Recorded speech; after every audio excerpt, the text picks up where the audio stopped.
सुप्रभात छात्रों, हिंदी व्याकरण की कक्षा में आज हम नजर डालेंगे पर्यायवाची शब्दों पर। पर्यायवाची शब्दों को हम समानार्थक शब्द भी कहते हैं। समानार्थक अर्थात समान अर्थ देने वाले। उदाहरण के लिए मैं आपको कुछ वाक्य लिखती हूँ और बोलती भी हूँ, आप समझने का प्रयास करेंगे। जैसे बारिश हो रही है और दो बच्चे वहां पर खड़े हैं।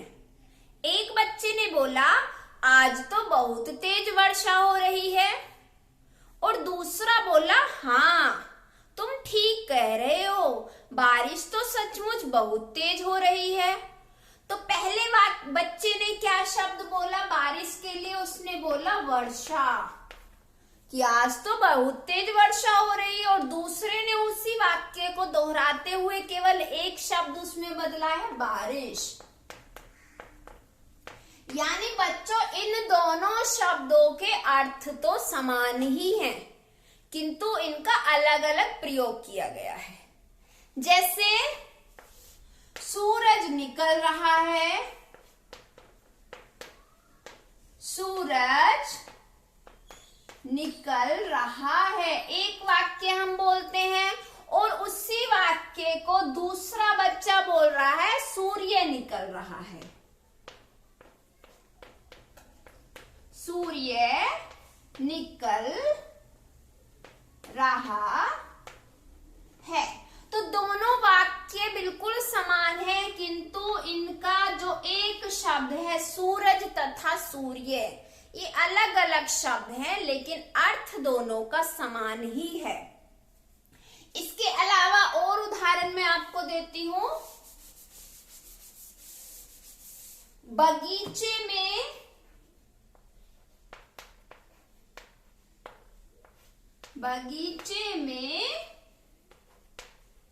फूल खिले हैं,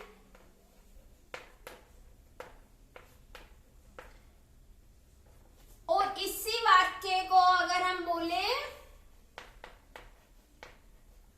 बगीचे में पुष्प खिले हैं,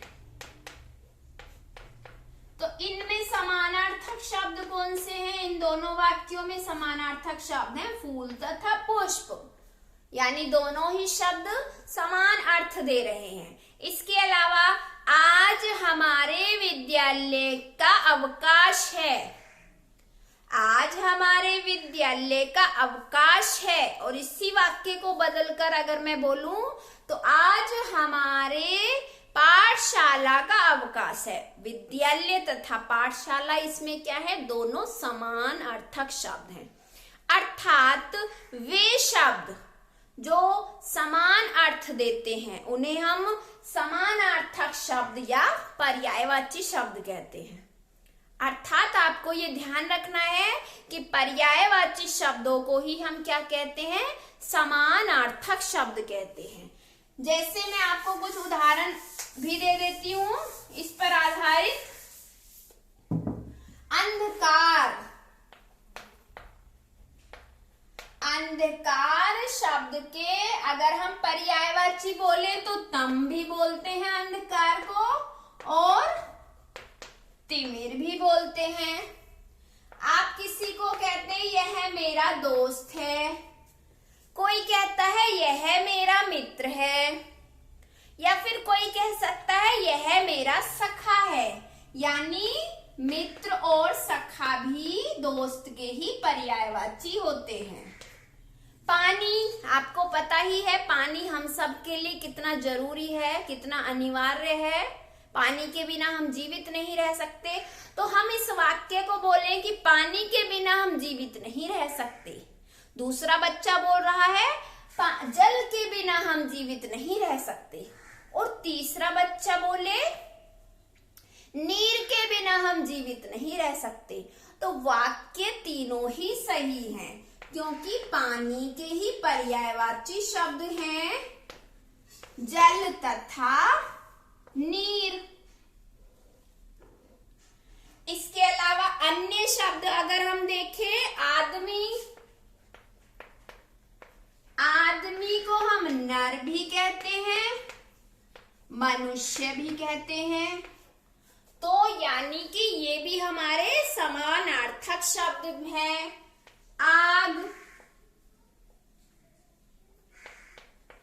आग को हम अग्नि भी कहते हैं और अनल भी कहते हैं। वायु, वायु को हम हवा भी कहते हैं और अनिल भी कहते हैं। ये आपको ध्यान रखना है कि अनिल और अनल में आप ध्यान देंगे कि अनल आग के लिए होता है किंतु अनिल वायु के लिए होता है। चंद्रमा, चंद्रमा को हम चंद्र भी कहते हैं, चांद भी कहते हैं, शशांक भी कहते हैं, राकेश भी कहते हैं। तो बहुत सारे शब्द हैं।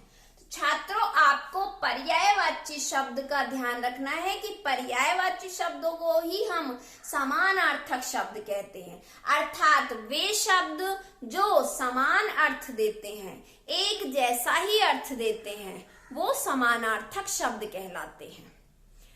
ये अभ्यास कार्य आपको अपनी अनौपचारिक उत्तर पुस्तिका में करना है। धन्यवाद।